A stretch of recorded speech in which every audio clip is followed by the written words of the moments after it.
Est-ce que tu as déjà rêvé de pouvoir dessiner tout ce que tu voulais sans aucune limite? Si je t'en parle, c'est que c'est mon cas, et dans cette vidéo, on va voir un petit peu les secrets qui m'ont permis d'appréhender le plus rapidement le dessin au cours de ces dernières années. Si t'es comme moi, tu passes sans doute pas mal de temps sur les réseaux sociaux à regarder ce que postent les autres artistes, et à vouloir faire la même chose.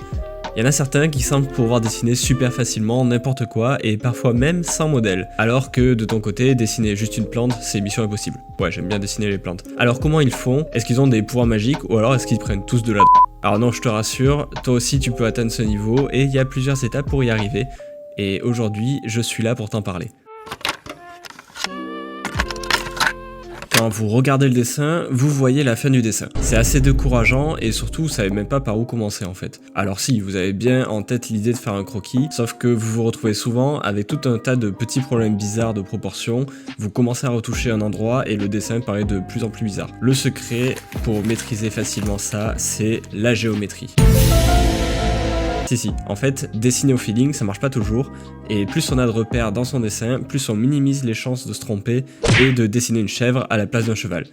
Ouais, ça m'est déjà arrivé. Et le truc bien, c'est que ça marche absolument avec tout. Regardez cette image, vous voyez un chat? Moi je vois pas un chat, moi je vois des lignes géométriques, un rectangle, des losanges pour le corps, et absolument tout devient plus facile à repérer. Regardez, j'ai fait un exemple, sans suivre de forme géométrique, la différence est juste flagrante.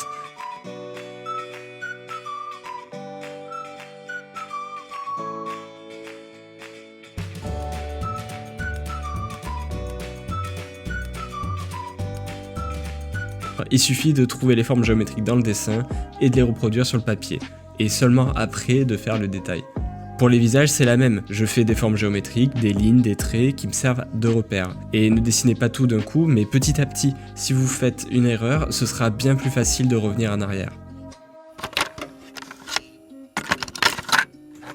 Si vous voulez devenir bon en vélo, en natation, en bobsleigh ou encore en course de chasse du bureau, ah si ça existait, j'ai vu ça sur internet.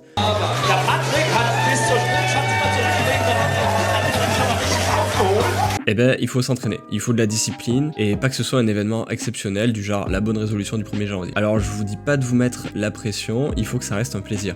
Mais vous savez, le plus dur c'est la première minute. Tant que vous n'avez pas un crayon et une feuille dans les mains, vous serez pas motivé. C'est comme quand vous voyez la vaisselle déborder et que vous êtes sur le canapé. Bah ça dégoûte, vous avez juste envie qu'elle se fasse toute seule. Bon, la différence c'est que la vaisselle, vous y prenez aucun plaisir, alors que dessiner, ce sera quand même sûrement un bon moment et un bon moyen de vous libérer d'une longue journée de travail. Pratiquer, c'est à coup sûr un excellent moyen de progresser. Il y a plein de moyens de pratiquer. Vous pouvez suivre des tutos sur YouTube, des pas à pas en temps réel. D'ailleurs, si vous voulez dessiner en même temps que moi, j'ai une vidéo sur ma chaîne où on dessine en même temps un portrait. Un peu comme un let's play pour les jeux vidéo en fait, mais sauf que là c'est pour du dessin.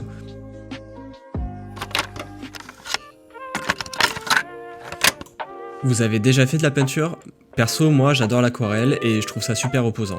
Et ça j'aurais jamais su si j'avais jamais essayé. J'aime aussi beaucoup le digital, et quand je vois des artistes comme Gooways avec ses dessins digitales sur Instagram, ça me donne vraiment envie d'essayer. Beaucoup vous disent qu'il faut trouver son style, mais d'après moi, il faut toujours expérimenter et pas forcément dessiner toujours la même chose.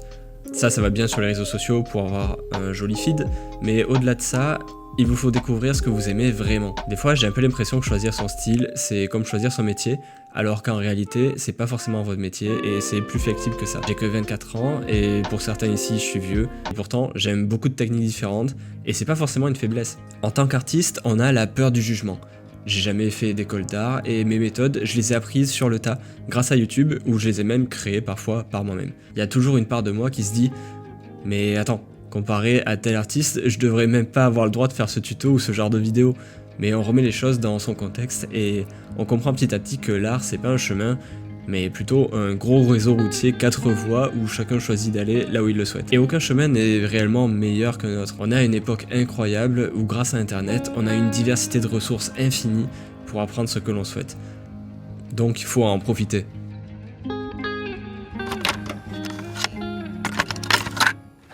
Une fois que vous avez exploré ce que vous souhaitiez découvrir, vous avez peut-être un style de dessin que vous aimez plus que les autres.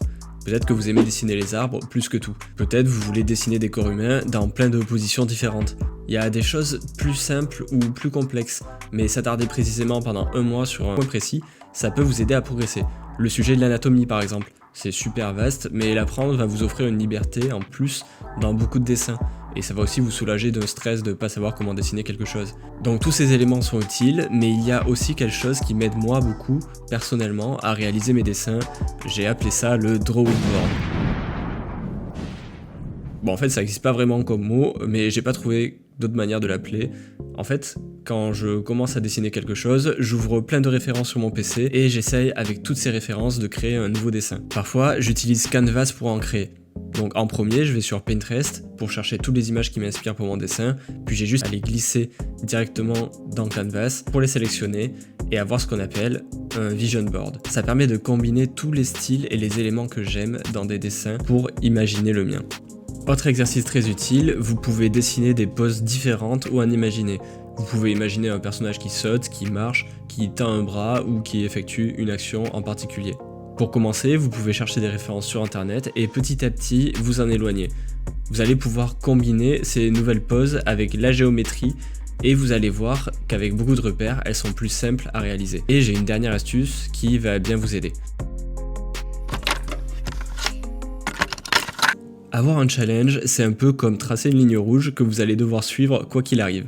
Est-ce que vous connaissez le Inktober ? Chaque année, en octobre, des centaines de milliers d'artistes vont dessiner chaque jour un dessin qui représente un mot. J'avais fait ça à l'époque et ça vous force à créer des choses que vous n'auriez jamais fait en temps normal. Du coup, c'est un super moyen de progresser. Vous avez aussi le challenge de faire des croquis en 10 minutes et grâce à ça, vous pouvez en faire 2 ou 3 par jour. Un challenge que je suis en train de faire sur la chaîne est sur le dessin digital. Vous avez vu, j'aime bien le digital et je compte faire un dessin par jour pendant 30 jours et suivre les progrès et voir les résultats. D'ailleurs, si vous voulez avoir les résultats du challenge qui arriveront mi-janvier dans une vidéo, n'hésitez pas à me suivre. Enfin, d'autres challenges consistent à reproduire des dessins sous une forme différente. Par exemple, redessinez vos tout premiers dessins pour se rendre compte de la progression que vous avez eue jusqu'à là. Rappelez-vous pourquoi vous dessinez et surtout, n'oubliez pas que vous ne le faites pas pour les autres. Si vous partagez vos dessins sur les réseaux sociaux, rappelez-vous que c'est les gens qui aimeront votre travail et qu'il n'a pas à être adapté pour eux. Écoutez les conseils techniques, mais rejetez les conseils moraux qui ne vous feront pas avancer. Et surtout, ne vivez pas pour les likes. Votre source de motivation, ça doit pas être les likes, mais le résultat de votre dessin en lui-même. Donc prenez le temps d'être fier de votre travail, d'apprécier vos progrès et d'aimer vos dessins. Prenez le temps de les créer à l'image que vous souhaitez.